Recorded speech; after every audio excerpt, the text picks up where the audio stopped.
Anthony Mascarenhas সেই পাকিস্তানি সাংবাদিক যিনি বাংলাদেশের স্বাধীনতা যুদ্ধের সময় পাকিস্তান সেনাবাহিনীর ফাইনাল সলিউশন ফাঁস করেছিলেন। এমন এক যুগে যখন ভুল তথ্য, সেন্সরশিপ এবং রাষ্ট্র নিয়ন্ত্রিত বয়ান বিশ্বের বিভিন্ন সংঘাতকে প্রভাবিত করে চলেছে, তখন সত্য প্রকাশের জন্য সর্বস্ব ঝুঁকি নেওয়া সাংবাদিকদের সাহসিকতা আগের মতোই গুরুত্বপূর্ণ। এর অন্যতম উজ্জ্বল উদাহরণ হলেন অ্যান্থনি মাসকারেনহাস, সেই পাকিস্তানি সাংবাদিক যার প্রতিবেদন 1971 সালের বাংলাদেশের স্বাধীনতা যুদ্ধের সময় পাকিস্তান সেনাবাহিনীর নৃশংসতা উন্মোচন করেছিল।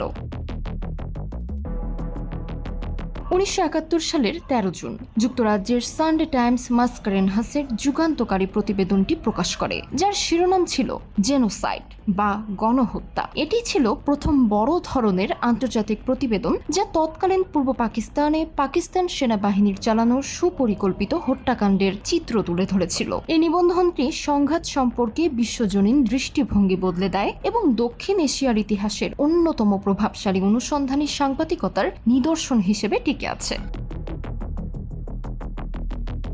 মাসকারেনহাস তার প্রতিবেদনটি শুরু করেছিলেন আব্দুল বারী নামের এক তরুণ বাঙালির গল্প দিয়ে, যাকে পাকিস্তানি সৈন্যরা আটক করেছিল এবং যার মৃত্যু ছিল নিশ্চিত। তার এই বর্ণনা পূর্ব পাকিস্তানকে গ্রাস করা সেই আতঙ্ককে ফুটিয়ে তুলেছিল, যখন সামরিক বাহিনী বেসামরিক জনগণের উপর এক ভয়াবহ দমন পীড়ন শুরু করেছিল।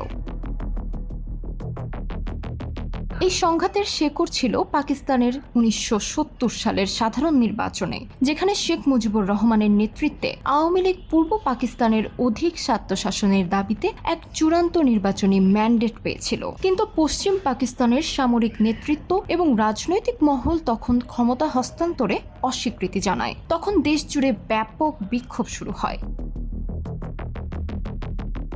1971 সালের 25শে মার্চ রাতে পাকিস্তান সেনাবাহিনী অপারেশন সার্চলাইট শুরু করে। এটি ছিল বাঙালি প্রতিরোধকে গুড়িয়ে দেওয়ার লক্ষ্যে চালানো একটি সামরিক অভিযান। বিশ্ববিদ্যালয়, বুদ্ধিজীবী, রাজনৈতিক কর্মী, শিক্ষার্থী এবং হিন্দু সম্প্রদায় ছিল এই অভিযানের প্রধান লক্ষ্য। সবচেয়ে কুখ্যাত আক্রমণগুলোর মধ্যে একটি হয়েছিল ঢাকা বিশ্ববিদ্যালয়ে, যেখানে শিক্ষার্থী ও অধ্যাপকদের হত্যা করা হয়েছিল। যখন এই সহিংসতা গ্রামাঞ্চলে ছড়িয়ে পড়ে, তখন পুরো গ্রাম ধ্বংস করে দেওয়া হয়েছিল। স্বাধীন গবেষকদের প্রাক্কলন অনুযায়ী এই সংঘাতের সময় 5 লক্ষাধিক মানুষ নিহত হয়েছিলেন, যেখানে বাংলাদেশ সরকারের দাবি অনুযায়ী প্রায় 30 লক্ষ মানুষ প্রাণ হারিয়েছিলেন। এর পাশাপাশি প্রায় 1 কোটি মানুষ বাস্তুচ্যুত হয়ে প্রতিবেশী দেশ ভারতে আশ্রয় নিতে বাধ্য হয়েছিলেন। শুরুতে পাকিস্তান আন্তর্জাতিক বয়ান নিয়ন্ত্রণের চেষ্টা করেছিল, বিদেশি সাংবাদিকদের বহিষ্কার করা হয়েছিল এবং অ্যান্থনি মাসকারেনহাস সহ বাছাই করা কয়েকজন পাকিস্তানি সাংবাদিককে পাকিস্তান সরকারের পরিকল্পিত সফরে নিয়ে যাওয়া হয়েছিল, যার উদ্দেশ্য ছিল সামরিক বাহিনীর ভার্সন তুলে ধরা। 7 জন সাংবাদিক সরকারের এই বয়ান সমর্থন করে প্রতিবেদন প্রকাশ করেছিলেন, কিন্তু মাসকারেনহাস তা করেননি। এর পরিবর্তে তিনি যা দেখেছিলেন তাতে মানসিকভাবে বিপর্যস্ত হয়ে ফিরেছিলেন। তার স্ত্রী ইভন মাসকারেনহাসের ভাষ্য মতে তিনি তাকে বলেছিলেন যে যদি তিনি সত্যটি প্রকাশ না করেন তবে তিনি আর কখনোই লিখতে পারবেন না।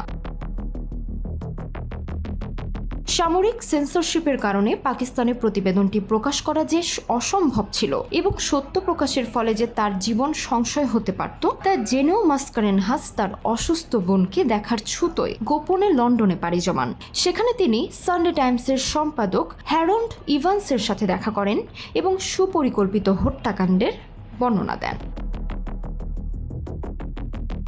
তিনি জানান পাকিস্তানি সামরিক কর্মকর্তারা নিজেরাই এই অপারেশনকে ফাইনাল সলিউশন বা চূড়ান্ত সমাধান হিসেবে অভিহিত করেছিলেন। এটি এমন এক ভয়াবহ শব্দ যা ঐতিহাসিকভাবে সুপরিকল্পিত নির্মূল অভিযানের সাথে যুক্ত। প্রতিবেদন প্রকাশের আগে মাসকারেনহাসকে তার স্ত্রী এবং 5 সন্তানের নিরাপত্তার বিষয়টি নিশ্চিত করতে হয়েছিল, যারা তখন করাচিতে ছিলেন। অ্যান্স অপারেশন ওয়াজ সাকসেসফুল, অ্যানের অস্ত্রোপচার সফল হয়েছে। এই কোডযুক্ত টেলিগ্রাফটি ছিল তাদের জন্য সংকেত যে তাদের অবিলম্বে পাকিস্তান ত্যাগ করতে হবে। মাসকারেনহাসের পরিবার মাত্র একটি করে সুটকেস নিয়ে দেশ ত্যাগ করেন, তাদের ঘরবাড়ি ও সবকিছু ফেলে ব্রিটেনের নতুন জীবন শুরু করার উদ্দেশ্যে। পরিবার লন্ডনে মিলিত হওয়ার ঠিক পরের দিনই সানডে টাইমস মাসকারেনহাসের সেই বিস্ফোরক প্রতিবেদনটি জেনোসাইড শিরোনামে প্রকাশ করে। এই নিবন্ধটি আন্তর্জাতিক জনমতকে গভীরভাবে প্রভাবিত করেছিল।